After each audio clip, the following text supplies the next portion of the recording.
After weeks of doing very little exercise during this COVID crisis, I started exercising again, and right now, I'm remembering how painful restarting exercise can be. Several years ago, I joined a gym that holds notoriously difficult boot camps. My friend said if you can survive it after a while, you'll be in a new place. It's hard, they said. It hurts, but it's worth the work if you can survive it. When I went to join, the guy that ran the place looked me up and down and said, "You can cancel at any time." He had little expectation that I'd stick around. I thought to myself, he doesn't know me. He doesn't know how hard I'm capable of working. He doesn't know my pain threshold. I jog 8 miles 4 days a week. I've run marathons. I was on my college rowing team, and I've never felt more pain than what I felt crossing the finish line in some of our tight rowing races. That's true pain. This won't be hard. The next day, 10 minutes into my first boot camp, I had surpassed the worst pain I can ever remember from my college rowing days.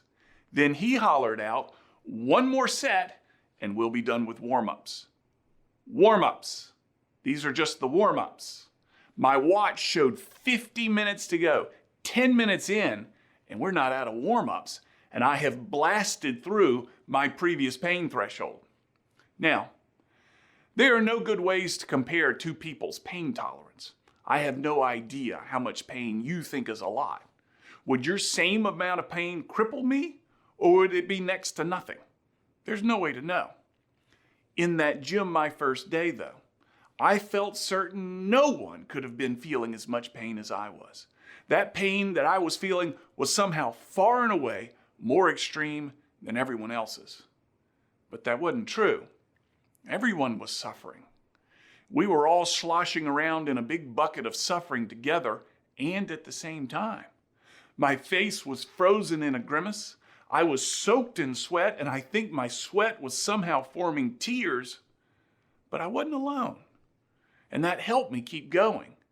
Being part of that group helped me lean into the pain and persevere. Our nation is experiencing an extraordinary amount of suffering right now. Whether it's dealing with the COVID virus or the anger and the vitriol over mask mandates, or whether our local and federal and state governments have done too much or too little in reaction. Add to this the rise of racial injustice protests and the very strong points of view surrounding those issues. Again, the anger and the vitriol on either sides of this argument. However, a lesson of time immemorial is this: discomfort, suffering, is necessary to get to a new and better place. It's hard and it hurts, but it's worth the work. And we can struggle and get through it and get to a better place if we go through it, if we shoulder it together. I'm Cam Marston. I'm just trying to keep it real.